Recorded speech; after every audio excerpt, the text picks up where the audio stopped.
Orang mah kalau jualan biasanya yang dijual barang-barang yang masuk akal gitu ya cuy, yang biasanya kita temukan di kehidupan sehari-hari ya. Nah, apa jadinya yang dijual itu bukan barang cuy, melainkan mayat manusia.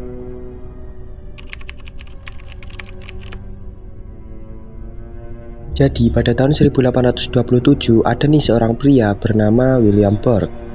Di tahun itu William Burke memutuskan untuk pergi ke utara dan mengadu nasib di kota baru. Nah, disitulah dia bertemu dengan William Hare, sesama orang Irlandia, sama sepertinya. Burke bertemu Hare karena penginapan yang disewa Burke ini merupakan penginapan milik Hare ya di situ.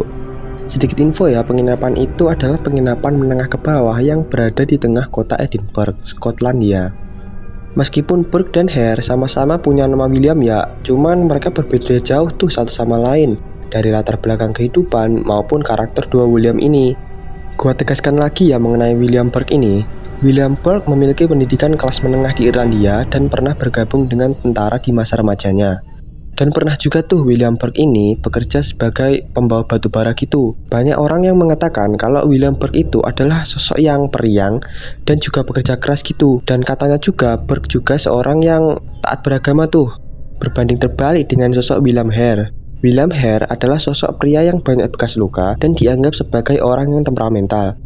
Hare diyakini juga seorang pemabuk yang handal tuh. Di mata masyarakat, Hare ini udah jelek banget lah reputasinya. Jadi dua William ini lambat laun udah mulai akrab ya satu sama lain. Cuma sisi buruknya mereka berdua ini pemabuk handal cuy. Di penginapan tersebut udah dicap jelek tuh sama masyarakat di situ. Suatu ketika ada salah satu penghuni di penginapan Hare yang meninggal dunia tuh. Nah, kebetulan sekali orang yang meninggal ini meninggal dalam kondisi punya tunggakan sewa sebanyak 4 bulan.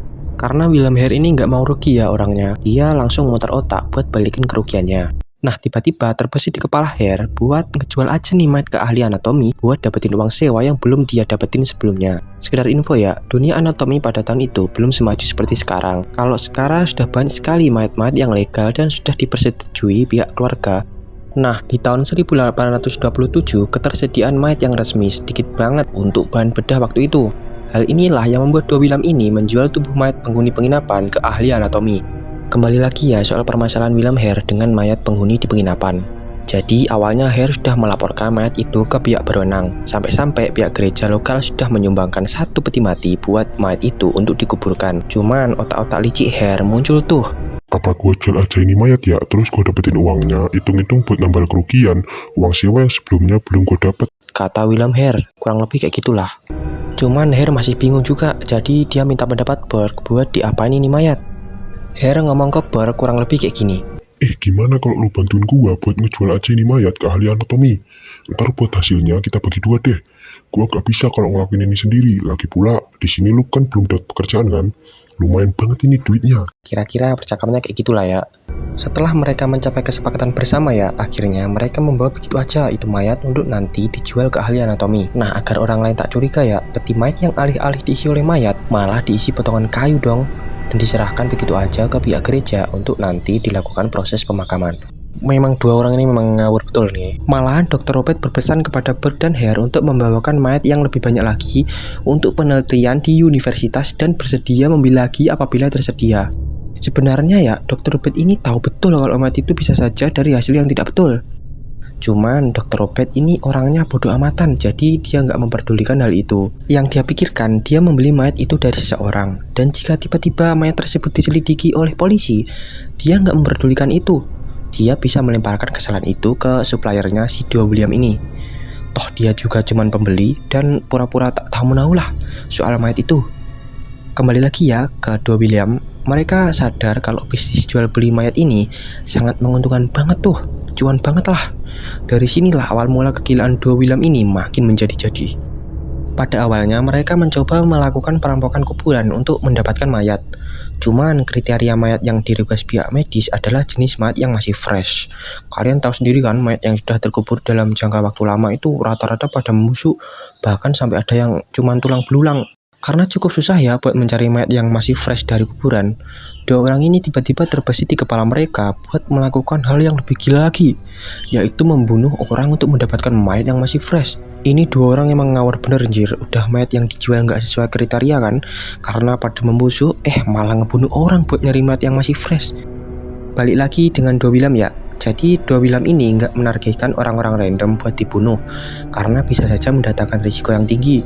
Bisa saja yang dibunuh orang random itu pejabat atau orang-orang penting lah.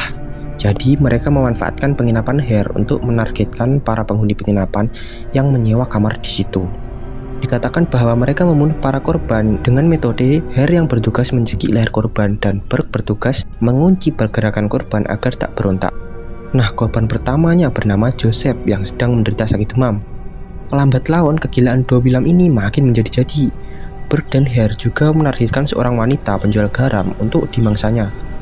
Metode yang dipakai untuk eksekusi kurang lebih sama lah ya. Setelah membunuh para korbannya, korban seperti biasa dimasukkan ke dalam tong drum besar gitu untuk langsung dibawa ke universitas untuk menemui Dr. Robert untuk langsung dijual lah kepadanya. Dr. Robert membayar mereka sebesar 10 pound sterling atau kalau dirupiahkan sebesar 14-15 juta lah kurang lebih. Lebih anehnya, sesekali Dr. Robert memuji mereka untuk kualitas mayat yang masih fresh itu tanpa mencurigai asal-muasal mayat itu dari mana.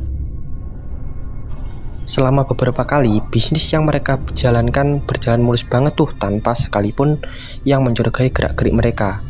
Tapi pada akhirnya semua berubah saat korban bernama Nyonya Halden dibunuh karena rupa-rupanya Hare menyembunyikan pembunuhan itu ke Burke karena ingin mengambil keuntungan itu sendiri. Tentu saja Burke langsung tahu betul soal kecurangan ini. Pada akhirnya Burke dan Hare sempat bersitegang satu sama lain dan terlibat perkelahian satu sama lain dalam keadaan mabuk berat. Cuman ketegangan itu sudah berakhir saat keduanya saling damailah dan melanjutin bisnisnya bareng-bareng lagi. Kegilaan itu terus berlanjut sampai kalau di total setidaknya ada 16 korban yang sudah dimangsa Dua William ini. Gua nggak bisa nyebutin satu-satu nama korbannya, yang pasti semua total korbannya ada 16 orang. Selain menargetkan para penghuni penginapan, Burke dan Hare sesekali juga menargetkan orang random untuk dibunuh dengan mentraktir orang random yang ada di pinggir jalan yang kemudian dia bawa ke kamar penginapan untuk dilakukan eksekusi.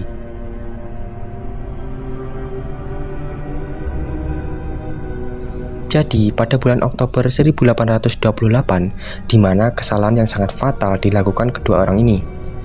Jadi saat malam itu, korban yang bernama Margaret Doherty beberapa saat sebelum Margaret dieksekusi dan dibawa ke penginapan. Kala itu di pagi hari, keluarga Gray yang kebetulan menginap di penginapan itu secara tidak sengaja melihat seonggok mayat yang terbaring di tumpukan jerami. Burke dan Hare panik tuh karena ada saksi mata yang melihat kegiatan mereka. Hare awalnya menawarkan uang kepada pasangan itu untuk tutup mulut soal apa yang mereka lihat. Nah, apesnya keluarga Gray nggak tertarik dengan uang itu dan langsung bergegas melapor ke polisi atas apa yang mereka lihat. Saat polisi menanggapi laporan tersebut, Burke dan Hare sudah keburu membawa mayat itu ke Dr. Robert. Cuman polisi menemukan jejak darah yang ada di dalam penginapan. Mereka berdua pun langsung ditangkap saat itu juga. Saat di ruang interogasi, Burke dan Hare cukup bebal dan mengatakan kalau mereka nggak bersalah. Hare terus menerocos dan menyalahkan Burke atas semua yang terjadi. Kurang lebih kayak gini. Ini bukan salah saya, Pak Polisi. Ini semua salah Burke. Semua yang telah terjadi itu semua ide dari Burke. Saya hanya mengikuti apa yang diberitakannya. Padahal nyatanya ini semua awalnya ide dari Hare. Memang Hare ini orangnya paling victim banget. Terlepas dari pernyataan mereka bahwa mayat-mayat itu dijual kepada Dr. Robert ya. Cuman Dr. Robert nggak menerima tuntutan apapun. Seperti rencana awalnya, Dr. Robert pura-pura tidak tahu dan mengutuk perbuatan Burke dan Hare sebagai aksi yang menjijikan. Dr. Robert juga berstatement bahwa dia di sini sebagai pembeli dan tidak tahu menahu soal apa yang mereka perbuat dengan mayat-mayat itu.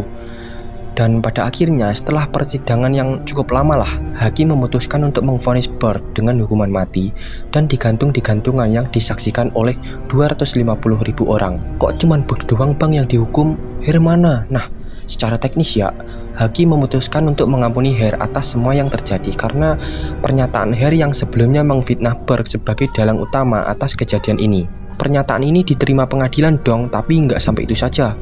Karena keputusan pengadilan waktu itu yang nggak memvonis Hare ya, para masyarakat melakukan tuntutan kepada pengadilan dan menjadikan Hare sebagai buronan masyarakat. Kala itu Hare langsung pergi ke Inggris untuk menghindari konflik. Untuk nasib Dr. Robert kala itu nggak mendapatkan tuntutan apapun, cuman reputasi Dr. Robert sangat jelek. Dr. Robert mendapatkan jeratan sosial yang sangat parah. Dia diberhentikan jabatannya di Universitas Edinburgh dan menjalani kehidupan yang sulit untuk mendapatkan pekerjaan lagi. Dan itulah akhir dari kengerian dua William ini. Like dan subscribe untuk konten gua selanjutnya, dan komen request kasus apa yang perlu gua bahas selanjutnya. See you next time and good night.